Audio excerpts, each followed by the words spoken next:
Mesdames et messieurs, bonjour. Je suis très heureux de vous accueillir pour cette rencontre avec Monsieur Di Meglio. Alors, cet homme que je ne connaissais pas pour ma part avant de l'avoir rencontré tout à l'heure, bien que j'ai eu l'occasion de regarder ses livres, présente le singulier profil d'être à la fois un homme d'affaires, un homme de la banque, un homme donc qui était parti après une solide formation universitaire dans la direction des affaires, non seulement en France, mais aussi en Asie, et qui en même temps poursuivait une recherche personnelle de type académique et particulièrement centrée sur les systèmes de pensée orientaux, de l'Asie en particulier, de la Chine et également de l'Inde ou du Japon. Et il était tout à fait intéressant de voir comment quelqu'un qui avait un pied donc dans le monde réel, si on peut le dire entre guillemets, et le monde de la pensée de l'autre, pouvait faire cette synthèse qui nous paraît, à nous occidentaux, souvent impossible. Monsieur Di Meglio enseigne également dans de grands établissements d'enseignement français, que ce soit l'École des Mines ou l'IEP de Lyon.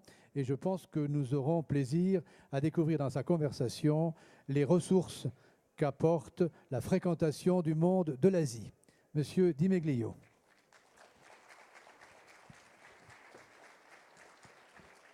Merci beaucoup.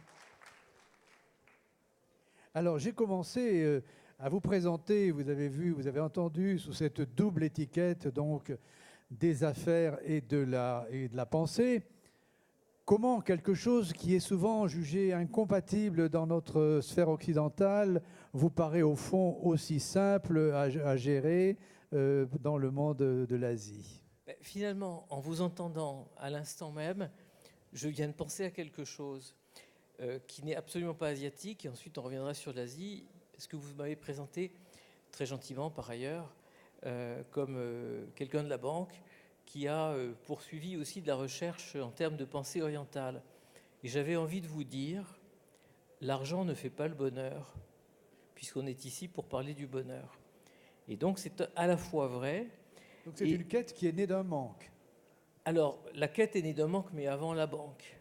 La quête est née, comme je le dis souvent, de quelque chose qui, moi, m'animait personnellement, mais je crois que si on cherche bien, on est tous, à un moment ou à un autre, des déplacés, des exilés, et donc la quête, c'était celle du détour qui rapatrie. C'est-à-dire que c'est très souvent, en allant chercher très loin de soi, c'était dans les années 70.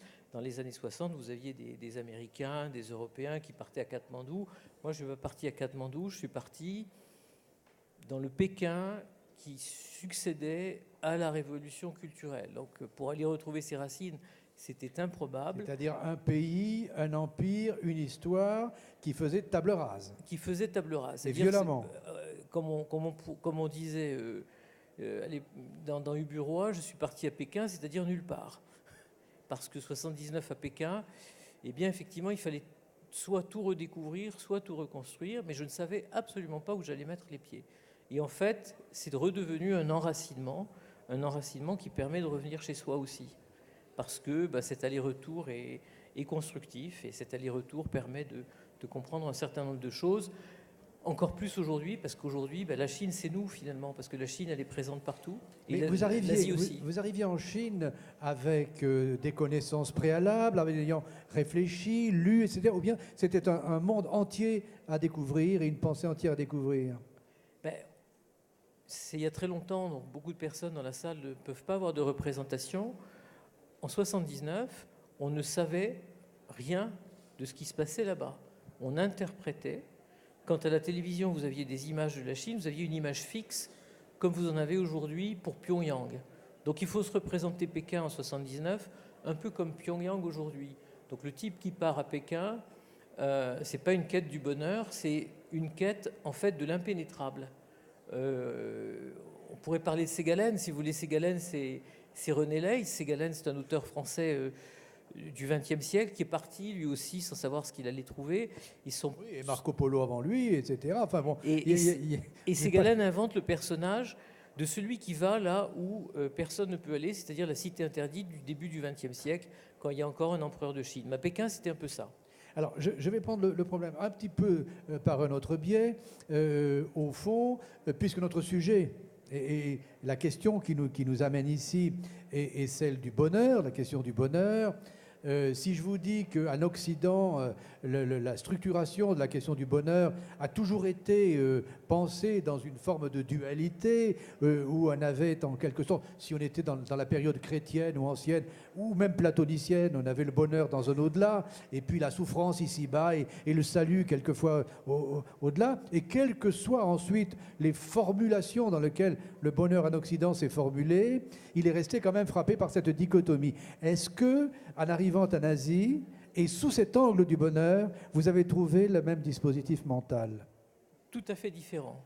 Et plus on regarde la pensée asiatique, plus on se rend compte, que ce soit dans le monde chinois au sens large ou même dans le monde indien, à quel point il y a une polarité qui nous oppose sur ce sujet-là. Ce que j'aime bien dire à propos de l'idée de bonheur en Occident, c'est ces fameuses phrases qu'on a en tête, c'est celle de Saint-Just en 93, qui dit « Le bonheur est une idée neuve en Europe ». Et pourquoi est-ce qu'il dit « Le bonheur est une idée neuve en Europe » ? Parce que, d'une certaine façon, le ciel nous est tombé sur la tête en 92-93, sans jeu de mots. C'est-à-dire qu'on n'a plus cet au-delà qui nous éloigne de la possibilité du bonheur, où il y a une différence entre la béatitude, ce sont les évangiles, c'est le monde qui nous attend, et le monde dans lequel on est, qui n'est pas celui du bonheur. Et Saint-Just nous dit, ça y est, le bonheur est une idée neuve, il arrive. Et au même moment, les Américains, en 1776, ont dit, dans leur constitution... Et il ajoutait, et la révolution, c'est la perfection du bonheur. Et absolument. Donc Mao ne l'aurait pas désavoué, ça. Et les Américains ont dit, pursuit of happiness, c'est dans leur constitution. Donc ça, c'est nouveau. Et bien pour les Asiatiques, c'est tout à fait différent. Pour les Asiatiques, le ciel, ça fait très longtemps qu'il est tombé sur la terre, il n'y a pas d'au-delà, donc il faut absolument chercher le bonheur là où il est, c'est-à-dire ici. Et alors comment est-ce qu'il va s'incarner ? Il va s'incarner par des choses très concrètes, à travers 3 grands courants de pensée qu'on appelle religions, mais qui ne sont pas vraiment des religions, et puis à travers surtout 3 mots, qui sont, dans le monde chinois en particulier, la cristallisation des 3 bonheurs possibles. Les 3 bonheurs possibles, en chinois, c'est fou, c'est la chance. On est heureux parce qu'on a de la chance avant tout. Et on la sollicite souvent. Et on la sollicite souvent, parce qu'elle existe quelque part, il faut aller la tirer par la manche. Il y a l'eau qui est simplement la prospérité. On est heureux parce qu'on est prospère. Et chaud, c'est la longévité. On est heureux parce qu'il faut absolument qu'on dure longtemps, parce qu'on sait que derrière, il n'y a rien. Donc les 3 bonheurs chinois, c'est ça. Et les 3 courants de pensée, et du coup ça va aussi nous amener à l'Inde, c'est 3 courants de pensée qui, avant tout, cherchent à dire oui, l'harmonie est possible ici. Donc le taoïsme, c'est le courant de pensée qui nous dit le bonheur se trouve dans la communion avec les esprits qui sont partout, le monde est organisé, il faut essayer de le comprendre, et donc ça c'est le taoïsme. De panthéisme alors. Une forme de panthéisme et une forme aussi de pensée selon laquelle on se régénère, on est là. Chose qu'on connaît en Occident. On a eu des théories panthéistes en Occident. Il faut se dire, si on fait un tout petit peu de philosophie très rapide, que la Chine est dans l'époque des présocratiques. Je ne pensais pas à ça. Je pensais à Spinoza. Deus sive natura, Dieu ou la nature. Donc au fond, c'est le panthéisme. La nature à naturance. Les au XVIIe. La nature à naturance, la nature qui est là et qui est au-dessus de tout, c'est vrai. Il y a un point de conjonction là. Il y a un point de conjonction, il y a un vrai point de conjonction, mais il faut voir aussi que c'est le point à partir duquel la pensée occidentale va diverger, elle va oublier tout ça. Et les 3 courants. Puis Spinoza est un peu atypique par rapport à ça. Oui. Et puis les 3 courants de pensée, taoïsme, confucianisme c'est l'harmonie à travers les rites, la famille, les liens sociaux, tout ce qui fait qu'on est heureux parce qu'on sait exactement où on se situe dans un monde qui est organisé. Et si jamais on n'a pas voulu l'organiser, l'empereur va être là, ou les lettrés vont être là. Et puis le bouddhisme. Un ordre et des rituels. Voilà, un ordre et des rituels. Mais attendez, je vais vous provoquer un peu. En Occident, qui c'est qui dit tu n'as qu'à te mettre à prier puis tu croiras, c'est Pascal. Donc l'idée que le rite peut amener à la transcendance, ça existe aussi, non? Alors il n'y a pas de transcendance. Il n'y a pas de transcendance. Il n'y a pas de transcendance.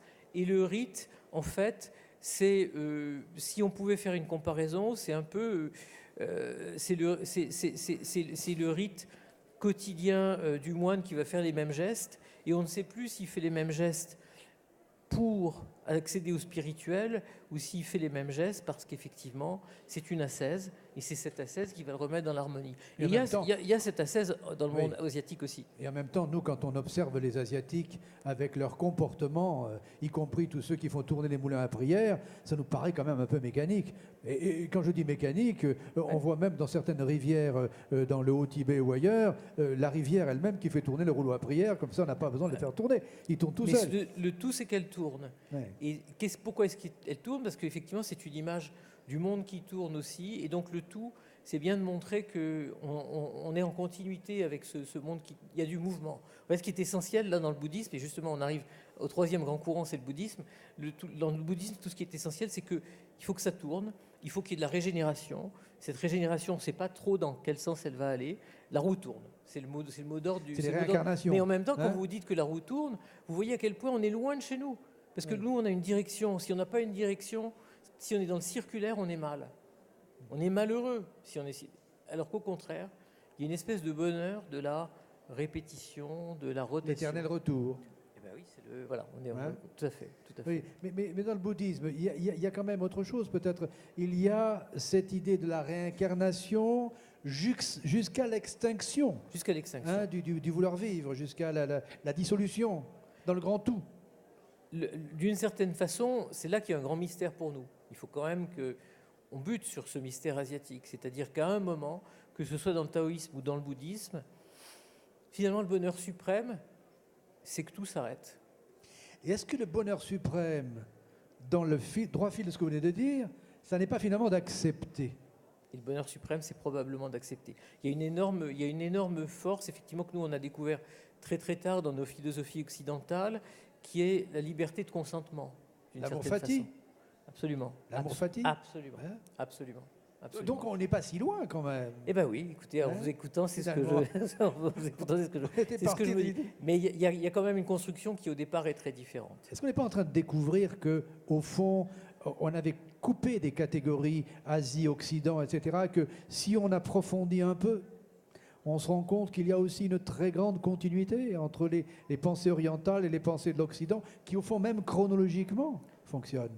Oui, alors je vais pousser le paradoxe un peu plus loin, de façon un peu coquine. Je dirais que moins on pense, plus on est proche. Et c'est quand même ce qui menace beaucoup l'Asie en ce moment. C'est-à-dire que on est en train d'entrer dans un monde où effectivement les révolutions, l'entrée dans le monde moderne, la mondialisation, a fait que tous les liens avec ces traditions sont coupés.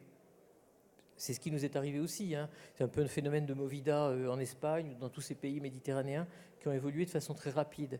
L'Asie a connu ça depuis la grande révolution du Japon dans les années 60, des pays émergents dans les années 70-80, la Chine maintenant dans son explosion économique.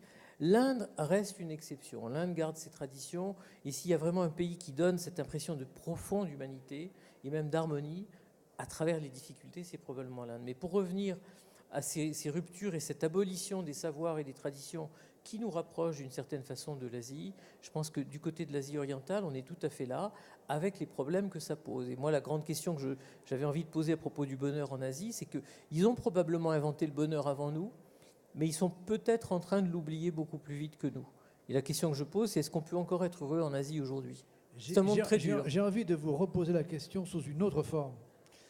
Est-ce que, en définitive, ce que la pensée occidentale a pensé de plus propre à son esprit rationnel, qui a abouti au monde de la technique, en allant dans des territoires comme ceux de l'Asie et en amenant la technique, c'est-à-dire la pensée machinique, et en transformant les conditions de production et d'existence de ces populations et les représentations qui vont avec, elle n'a pas confronté brutalement l'Asie avec un mode de pensée occidental qui n'est pas fait pour elle.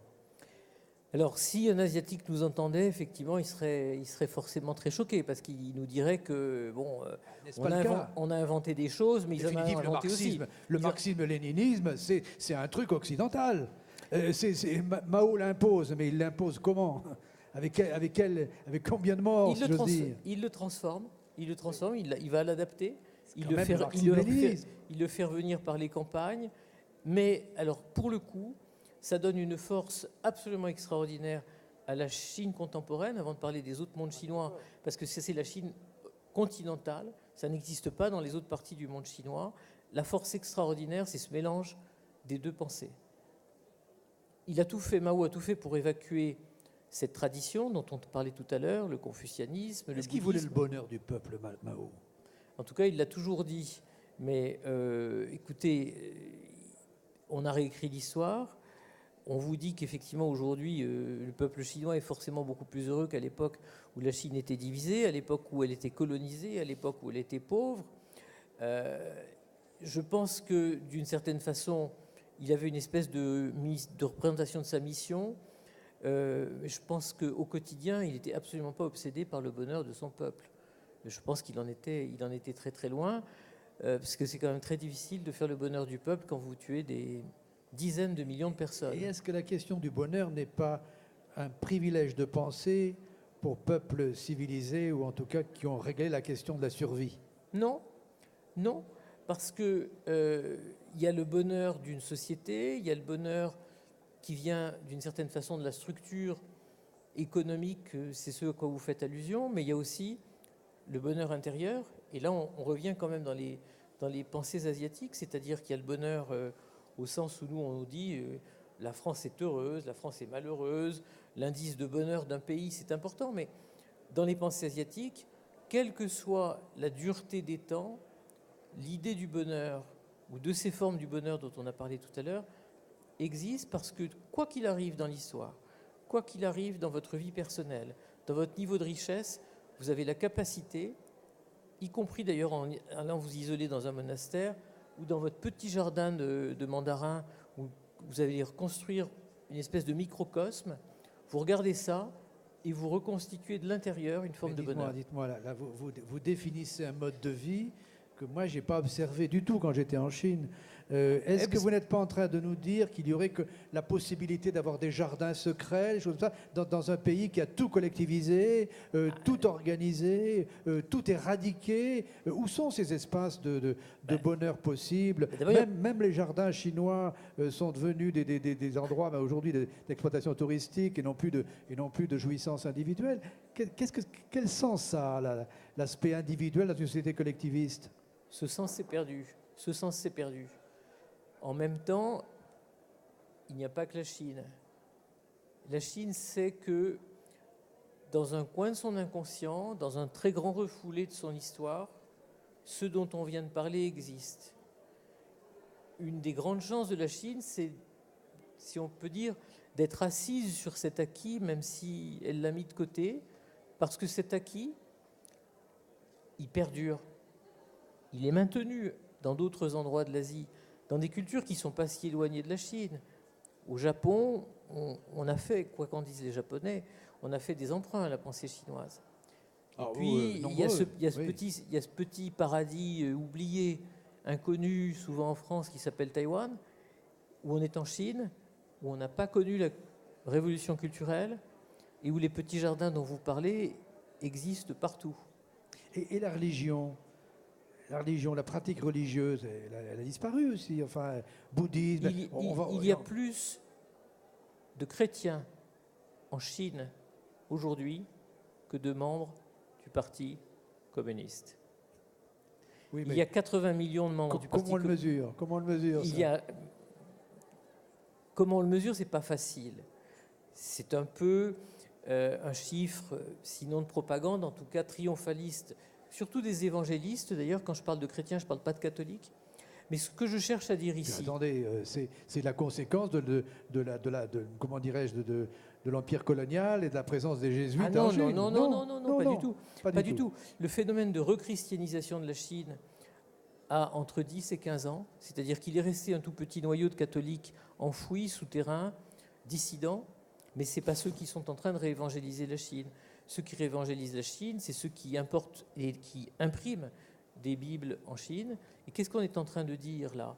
On est en train de dire qu'au-delà des aspirations imposées par le haut, l'homme a aussi une aspiration au bonheur on rejoint ce qu'on disait au début, qu'il faut qu'il retrouve à un moment ou à un autre, et que dans les alternatives proposées aujourd'hui, bien sûr, il y a le bonheur matériel, qui est le modèle imposé et proposé par le régime qui n'est plus communiste aujourd'hui, mais il y a une alternative souhaitée, une évasion, une échappatoire, ce qu'on voudra, mais que les religions rapportent. Le bonheur par la prospérité relative.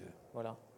Et pour revenir au bouddhisme, le bouddhisme est aussi, comme d'ailleurs le confucianisme, en train de faire un très grand retour.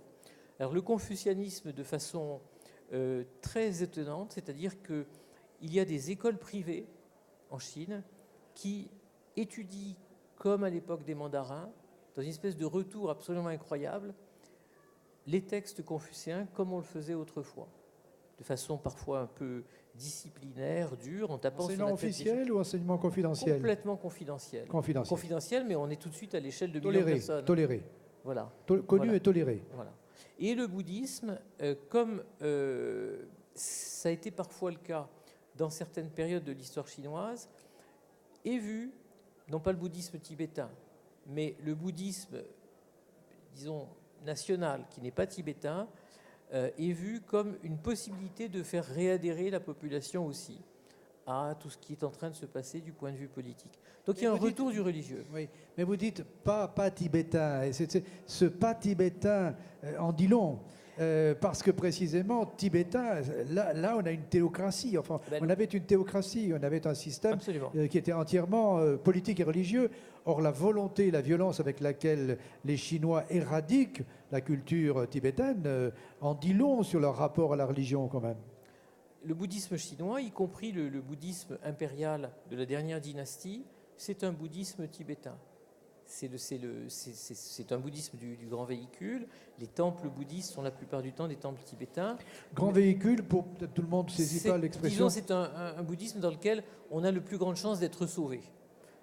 C'est un bouddhisme très tolérant où en fait on peut faire beaucoup de choses. Et petit véhicule, c'est plus traditionnel. Véhicule, c'est celui qui va obliger en particulier à faire des stages dans les monastères, à redevenir ascétique à certaines périodes de sa vie et à ne pas être persuadé que le salut est acquis. Mais est-ce que ce n'est pas une illusion proprement occidentale de s'imaginer que les Asiatiques ont résolu cette question du bonheur beaucoup mieux que nous?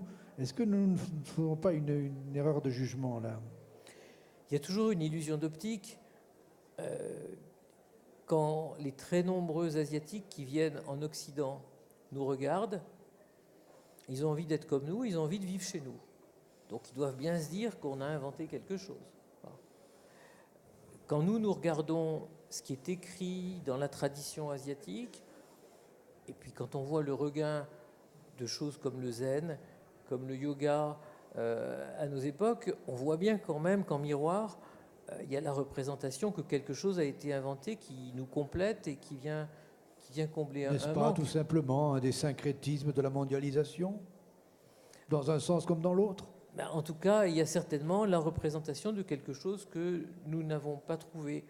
Et je répète, cette formulation sinon du bonheur, mais des bonheurs, elle est ancrée depuis très longtemps. C'est-à-dire que à l'époque où nous avions l'impression d'être sur Terre pour souffrir, ou en tout cas que si on souffrait, c'était pas totalement absurde, la souffrance n'est pas absurde, au même moment, en Asie, on a toujours cherché à se trouver des poches de bien-être. Et donc là, on parle de la Chine impériale, on parle du Japon impérial, qui sont à la fois des moments très violents dans l'histoire, mais où cette possibilité d'être en harmonie avec le monde est recherchée et elle anime la quête des personnes, des écrivains, des poètes. La poésie japonaise, la poésie chinoise, ce sont des poésies qui, contrairement à la nôtre qui est élégiaque, qui est nostalgique, qui est douloureuse, qui est pathétique, c'est une poésie qui, au contraire, parle de l'harmonie en permanence. L'harmonie a quand même une relation au bonheur. Le haïku, le moment. Par exemple, le moment. Par exemple, le moment, oui. Mais je veux revenir sur la question d'une autre manière. Est-ce que, au fond, le modèle du bonheur occidental ça n'est pas quand même profondément l'accomplissement de soi. L'idée que on va chercher le bonheur d'abord dans son soi intime, dans le rapport à soi-même, son épanouissement, etc. Et est-ce que c'est le système chinois en particulier, par le nombre, par l'effet du nombre, qui a toujours été considérable, par le fait du collectif, de l'aptitude au collectif, par le fait qu'ils aient pu verser aussi facilement dans des systèmes collectivistes, est-ce que ça n'est pas un peu, comme Saint-Just le disait au XVIIIe, l'idée que le bonheur doit être conquis collectivement et que aller le chercher dans la sphère privée, ça renvoie quand même une société hiérarchisée, féodale, où le lettré peut-être, le noble, mais en tout cas pas le Pékin, si j'ose dire. Hein. Est-ce qu'il n'y a pas là deux façons de vouloir atteindre le bonheur qui sont antithétiques? Elles sont antithétiques, et aujourd'hui, l'un des grands problèmes de toutes les sociétés asiatiques, c'est qu'elles doivent, à cause de la mondialisation, à cause de l'exposition à d'autres cultures, elles doivent faire le lien entre ces deux pôles. Et elles ont beaucoup de mal. Et c'est cette espèce de déchirement qu'on trouve très souvent sur les personnes. Mais vous maintenez l'idée qu'il y a une sphère individuelle qui est encore privilégiée en Asie? Elle n'est pas encore privilégiée, elle a tendance à prendre une autre incarnation, celle du matériel. Voilà. Elle existait à travers la spiritualité personnelle, et elle revient en force à travers la découverte du matériel et l'enrichissement très rapide, si on prend les pays émergents en particulier. Et tout ça amène la coupure avec les relations familiales, sociales, qui sont le tissu de ces sociétés. Mais est-ce que vous voulez dire que le fait que je montre une prospérité matérielle soit le signe qu'en quelque sorte, je suis heureux? Est-ce que c'est ceci qui renvoie à, comme par exemple dans le calvinisme, le fait que je sois prospère est le signe que Dieu, après tout, m'a élu, ou en tout cas m'a choisi? Ah oui, il y a ça existe, ça existe absolument. C'est comme ça que vous voyez la question. C'est-à-dire que finalement, le bonheur, ça serait l'appréciation que les autres porteraient sur votre condition. C'est aussi. Vous êtes d'accord avec ça? Oui, tout à fait, c'est quelque chose qui est partagé, oui. Absolument. Et par contre, vous faites une différence avec le Japon, quand même, il me semble, non? On a affaire à une autre société, là, une autre... On a affaire à... organisée, mais moins oppressive. Je ne suis pas sûr qu'elle soit moins oppressive. En tout cas, elle peut être violente. Hein. Toutes les sociétés asiatiques sont très violentes. On a tendance à oublier ça. On le redécouvre de temps en temps en Corée quand il y a une grève violente, au Japon à telle ou telle occasion, en Chine, on le voit à Hong Kong ces temps-ci. On l'a vu dans des moments critiques, mais toutes les sociétés sont violentes. Cette violence est très souvent enfouie à travers une hiérarchisation très forte des liens. Donc au Japon, c'est ce qui prédomine, c'est-à-dire qu'il y a de l'homme à la femme, des niveaux de richesse à d'autres, il y a une hiérarchisation très forte. Donc c'est en ça que, effectivement, le Japon serait différent. Vous vouliez parler de l'Inde tout à l'heure. Est-ce que peut-être l'Inde, parce qu'elle a été moins bouleversée violemment par des grands mouvements de masse comme la Chine, n'a-t-elle pas préservé une autre façon d'aller vers le bonheur dans lequel la misère n'est pas évacuée? Exactement. C'est-à-dire que cette misère, c'est une évidence, hein, l'Inde est entre la Chine et nous. Hein. C'est comme ça, géographiquement c'est le cas. Les langues qui sont parlées en Inde sont des langues qui ont les mêmes structures que les nôtres, donc ce sont des langues très rationnelles, et ce sont des langues qui intègrent la possibilité, effectivement, d'une structure duale du monde, avec un au-delà, et on est tout à fait capable de penser ça dans les réflexions indiennes. Donc l'Inde est vraiment entre les deux. Et pour revenir à cette question de la misère, pourquoi est-ce que je parlais de cette Inde qui est entre la Chine et nous? C'est parce qu'il y a la quête de l'humanité. Et cette humanité, elle s'incarne aussi dans la misère, et on reconnaît, c'est pas pour rien qu'en Inde, on va vers les mendiants. En Chine, de nos jours, on ne va pas vers les mendiants. En Inde, on va vers les mendiants. Il y a une noblesse de la mendicité.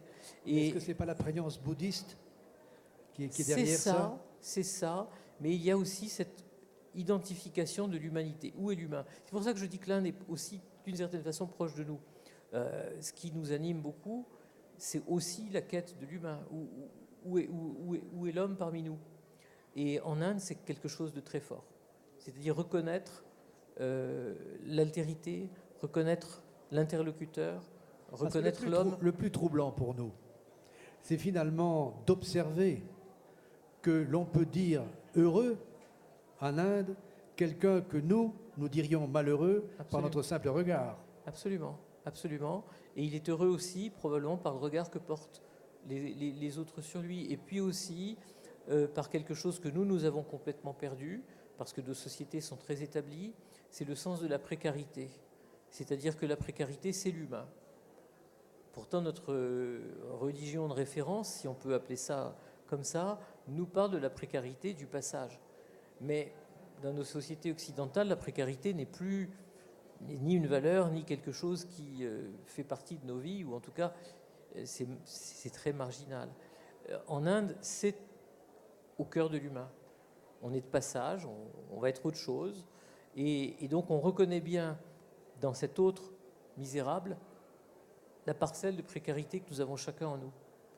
Et c'est là que le lien... Vous pensez que ça, on l'a perdu en Occident? J'ai un peu l'impression, mais je suis peut-être pas assez souvent en Occident. Mais... J'ai envie, pour aller vers la conclusion de notre débat, de vous reposer la question que je posais en commençant, c'est-à-dire, est-ce que vous pensez qu'il y a un bonheur asiatique, vous, observateur, vous pouvez considérer comme différent du bonheur que l'on définirait en Occident, qui a sa spécificité propre et qui existe, ou est-ce que vous portez le même regard pessimiste sur l'Orient que sur l'Occident aujourd'hui, ou pas du tout? Ce qui me rend pessimiste en général, c'est quand on oublie qui on est. Chez nous, c'est parfois le cas. En Asie, c'est peut-être aussi parfois le cas parce que la fascination pour ce que l'Asie est en train de devenir, ou de redevenir, parce que les Asiatiques disent souvent qu'ils sont en train de redevenir ce qu'ils étaient quand nous étions dans le Moyen-Âge, c'est-à-dire le pôle dominant de l'économie mondiale, le pôle rayonnant de la civilisation mondiale. Mais en même temps, qu'ils deviennent ou qu'ils redeviennent cela, ils oublient aussi parfois ce qu'ils étaient. Mais je pense qu'il faut être aussi, d'une certaine façon, unanimiste et se dire que quand même, il n'y a pas de raison non plus qu'un homme soit à ce point différent d'un autre homme pour que sa vision du bonheur soit diamétralement différente. Simplement, si on a inventé les cultures et les religions, c'est précisément sur le principe de la différence. Hein. Mais il va l'habiller. Si on les efface d'un trait, oui. Il va probablement l'habiller avec ce qu'il va trouver dans la garde-robe locale, mais probablement qu'à un moment, il va y avoir des points communs. Non, le pessimisme, il est plutôt dans le risque d'oubli d'où on vient, et ça nous ramène à notre détour qui rapatrie et le besoin de se retrouver parfois. Aujourd'hui, on a effectivement le risque, on parlait de Ségalen tout à l'heure, le parcours de Ségalen, finalement, c'est le parcours de quelqu'un qui fait un détour, mais qui ne se rapatrie pas. Il reste... Est-ce qu'il reste nostalgique? Mon bouquin, c'est Pékin Nostalgie, mais est-ce qu'il reste nostalgique de l'Asie? En tout cas, il n'arrive pas à rentrer, Ségalen. Et quand il rentre, il se suicide. Oui. Terrible destin. Au fait, comment dit-on le bonheur en chinois? On n'a pas un seul... Alors, on a plusieurs mots. Si on vous demande, est-ce que tu es heureux? On va dire, est-ce que ton cœur est ouvert? Est-ce que tu as été heureux dans ta vie? On a un mot spécifique qu'on peut traduire par bonheur. Et dans ce mot-là, il y a fou que j'ai cité tout à l'heure. Et sinon, le bonheur... C'est la chance. Voilà, absolument. Et sinon, le bonheur, si on parlez-nous du bonheur, on va dire les trois bonheurs. Fou ou chaud. Cette chance, cette prospérité matérielle et cette longévité. C'est comme ça qu'on dirait. Et on l'écrit comment? Est-ce qu'on l'écrit avec plusieurs signes? Ah oui, fou. Hein? Toujours. L'eau, chaud, absolument. On l'écrit avec plusieurs signes qui ont parfois des points communs entre eux. Donc ça veut dire qu'on pose des concepts côte à côte dont la liaison fait sens. Tout à fait. C'est pas du langage articulé. C'est exactement comme ça que ça marche. Comme pour les Indiens. Oui, c'est exactement tout à fait. Et au Japon aussi, c'est-à-dire qu'on va cerner par la proximité et par la diffusion d'un sens qui émane de ce voisinage de trois concepts. On a très rarement en chinois, contrairement à ce qui se passe dans la réflexion indienne, une descente du sens absolument univoque. On va chercher le sens dans le flou, dans le tâtonnement. On va avoir trois caractères, et à travers ces trois caractères, on va dire au moment où ils se rencontrent, ça fait du sens. Mais ce n'est pas un seul mot qui va... D'où la difficulté de la traduction. Très, très, très grande difficulté. Vous avez vécu 20 ans en Chine, à peu près. Ça fait 35 ans que je fréquente la Chine. Avez-vous vu un homme heureux en Chine? Oui. Oui, moi, j'ai des images. Alors, encore une fois, c'est nostalgie, mais on doit pouvoir retrouver ça de nos jours. J'ai des images de vieux hommes qui promènent. Je crois qu'il y a un film, c'est ainsi qui est passé, qui promène leur oiseau en cage. Un oiseau, voilà. Et vous voyez ça le matin, à 5 h du matin à Pékin. Ils ouvrent le petit bout de chiffon qui fait croire à l'oiseau que c'est encore la nuit. L'oiseau découvre que c'est le jour et l'oiseau se met à chanter. Et le vieux bonhomme regarde ça. Et puis on voit aussi, dans beaucoup d'endroits d'Asie, ces familles qui sont ensemble. La famille, c'est pas très joli comme caractère en chinois, c'est le cochon sous un toit. Mais oui, ça veut dire qu'on a de quoi manger. Voilà. Et la famille, c'est aussi une image, une table avec aussi une autre image du bonheur en chinois, c'est 4 générations sous le même toit. C'est-à-dire la chose un peu exceptionnelle, vous avez les arrière-arrière-grands-parents et les arrière-arrière-petits-enfants et les 2 générations ensemble. Et donc vous avez, c'est aussi une représentation les arrière-grands-parents plutôt et les arrière-petits-enfants sous le même toit. C'est aussi une définition. Il y a un livre, d'un auteur chinois qui est Lao She, qui est un grand romancier pékinois, qui s'appelle 4 générations sous le même toit. Et c'est l'image du bonheur. Et en même temps, vous venez de publier un livre qui est un livre de pure nostalgie, oui, puisque c'est le titre même que vous avez donné, Pékin Nostalgie. Oui. Alors, nostalgie de quoi? Est-ce que c'est pas la nostalgie du bonheur, en fait? De l'idée que vous faites, vous, du bonheur? Nostalgie d'un moment de grâce intermédiaire entre... On est en train d'oublier toute la dureté. Les photos sont prises en 1979. Donc, on est en train d'oublier la dureté des temps maoïstes qui sont effacés et on n'est pas encore entré dans ce brutalisme. Ce qui me fait très peur en Asie, c'est le brutalisme de l'architecture, des sociétés, de l'économie. On n'est pas encore entré dans ce brutalisme. Et le vieux avec son oiseau, vous le voyez dans le bouquin. On évoquait l'idée de ce tram, de ce métro qui traversait un immeuble sans aucun problème. On avait creusé l'immeuble et il passait droit.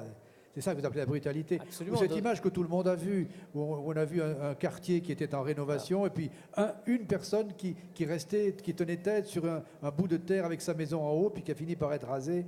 Donc on ne s'oppose pas à la machine chinoise. Il n'y a pas que la Chine, je veux dire, on parle de toute l'Asie, et cette brutalité, on la retrouve dans toute l'Asie. C'est de la brutalité des pays émergents qui ont en même temps cet élan vital, et cet élan vital qui fait des dégâts. En Indonésie, avec 300 millions d'habitants, vous avez aussi le même genre de phénomène. Dans beaucoup d'endroits, et puis la brutalité qui cause aussi ces mouvements météorologiques ou qui arrivent du mal à y résister. Le Vietnam, j'arrive du Vietnam, là, avec 40% du delta du Mékong qui est soumis à cette brutalité des éléments. Et la nécessité de l'habiter, parce que Saigon explose. Exactement. Oui. Et dans ce livre, encore une fois, y a-t-il une image qui, pour vous, pourrait résumer le bonheur tel que vous le représentez en Chine? On parlait tout à l'heure des Hutong, enfin de ces petits villages, ces petits quartiers traditionnels. Y a-t-il une image là, que vous voudriez sortir? Il y a 2 ou 3 images. Il y a l'image de ce jeune couple qui est en train de se prendre en photo sous les murailles de la cité interdite. Et donc, il y a le photographe qui prend en photo le photographe. Et donc là, on capture une espèce de complicité entre les 2 personnes, celui qui prend la photo et celle qui est prise en photo, qui a une robe. On est en 79. 2 ans avant, on ne pouvait pas porter de robe quand on était une fille. Et là, on est devant la muraille de la cité interdite. Donc ça, et puis, il y a cette image aussi de liberté retrouvée, qui n'a rien à voir avec le geste lui-même, parce que le geste, il existait aussi dans les années précédentes, mais de quelqu'un qui pédale à toute allure dans le vent d'Est, dans la lumière du vent d'Est de Pékin. Aujourd'hui, ça a disparu parce qu'à Pékin, il n'y a presque plus de vélos, il n'y a que des voitures. Il y a encore des vélos, mais très peu. Très peu. Très, Il y a très cool. combien d'autoroutes de ceinture à Pékin aujourd'hui? Maintenant, on en est à 5 périphériques, bientôt 6, et on est à peu près à 15 millions de voitures. Et il faut combien de temps pour aller de la dernière au centre de Pékin? Alors ça dépend des jours, Et des ça, heures? ça dépend des heures, oui. Il y a quand même 40 km pour traverser Pékin de part en part, mais vous pouvez mettre une après-midi, vous pouvez même ne pas y arriver, vous pouvez faire demi-tour. Surtout C'est le brutalisme. surtout quand il y a le vent de sable qui Voilà. est sur la ville. Bon, finalement, je vous fais dire ça pour vous faire dire, mais c'est horrible. C'est horrible quand on arrive de chez nous, et en même temps, comme toujours, l'homme va arriver à trouver ses petites parcelles de bonheur à un moment ou à un autre, et il en trouve, mais on peut quand même dire que c'est horrible. Vous me disiez en aparté, on ne va pas en Chine pour aller voir des belles choses. Non. On y va pour rencontrer des gens, ça certainement. On y va pour comprendre un peu ce qui se passe, parce que d'une certaine façon, c'est la jeunesse du monde, c'est aussi notre avenir, c'est ce qui se passe demain chez nous. Mais si on veut voir de belles choses, il faut bien chercher ou il faut aller ailleurs. Et est-ce que cet avenir contient une promesse de bonheur pour vous? Vous savez, tous les 5 ans, la population chinoise franchit à peu près le seuil de richesse qu'on a franchi dans d'autres sociétés tous les 30 ans. Donc aujourd'hui, ça tient lieu de promesses de bonheur. L'image qui est souvent prise, c'est celle d'un ascenseur qui monte, qui monte, qui monte, dans lequel les gens sont de plus en plus tassés. Tant que l'ascenseur monte, les gens pensent qu'ils vont monter et ça leur est égal d'être de plus en plus nombreux. Si un jour l'ascenseur s'arrête, ils vont tous se rendre compte qu'ils sont entassés dans l'ascenseur. La chute est vertigineuse. L'homme d'affaires que vous avez été, je rappelle que vous avez été dans la banque Paribas, BNP Paribas, quelle conclusion il tire justement de cette propension à atteindre le bonheur matériel comme principe, comme levier fondamental du bonheur social, bonheur humain? Et très, très paradoxalement, c'est peut-être dans les sphères d'affaires. Alors vous me direz que c'est quand même plus facile quand on a de l'aisance à tous les sens du terme, que le mélange entre recherche de l'harmonie personnelle, sociale, familiale et réussite professionnelle se trouve. C'est-à-dire que là où chez nous il y a très souvent rupture entre le monde professionnel et le monde personnel, le fait que ce soit souvent des familles. En Asie du Sud-Est, ce sont souvent les familles. On est dans un monde encore paternaliste. Ce sont les familles qui font marcher l'économie. Les grandes familles fondatrices. En Corée, c'est la même chose. Eh bien, la dichotomie entre affaires et vie personnelle, ou je dirais, sans aller jusqu'à spiritualité, en tout cas, conscience du social, c'est peut-être là qu'on le trouve le plus, paradoxalement. Parce qu'effectivement, là, on est un peu au-dessus des problèmes, on est au-dessus de l'émergence.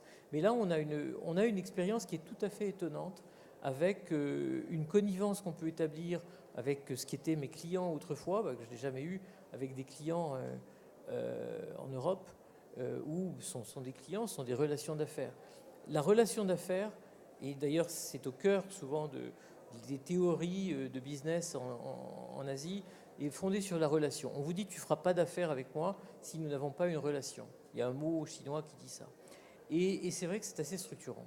C'est très étonnant et c'est très structurant parce que pour le coup, on passe dans un autre monde. C'est pas artificiel. C'est pas du tout artificiel. C'est-à-dire que cette relation, elle est aussi un des ferments de la confiance. On est dans un monde aussi où la défiance est probablement beaucoup plus forte et beaucoup plus répandue que chez nous, parce qu'on est dans un environnement juridique qui est parfois beaucoup plus labile que chez nous. Et donc cette confiance, elle est fondamentale. Sans confiance, on ne peut rien faire. Et cette confiance, on ne peut l'établir qu'à travers la relation. Est-ce que c'est la raison pour laquelle vous avez fondé une association, enfin une société de conseil en quelque sorte? En tout cas, on s'est bien rendu compte qu'il y avait un hiatus très important et que ce hiatus, on peut le combler à travers beaucoup de travaux, que ce soit sur l'économie, que ce soit sur les expériences spécifiques à tel ou tel endroit d'Asie. Ça en fait partie, c'était pas la motivation. La motivation, c'était la curiosité. C'était tout simplement la curiosité, je dirais presque, pour refaire la boucle avec l'argent ne fait pas le bonheur, la curiosité gratuite. Eh bien, on restera sur ce mot de gratuité lié à celui de bonheur. Et je vous remercie, M. Di Merci à vous. Meglio, de Merci. cet entretien. Merci. Merci.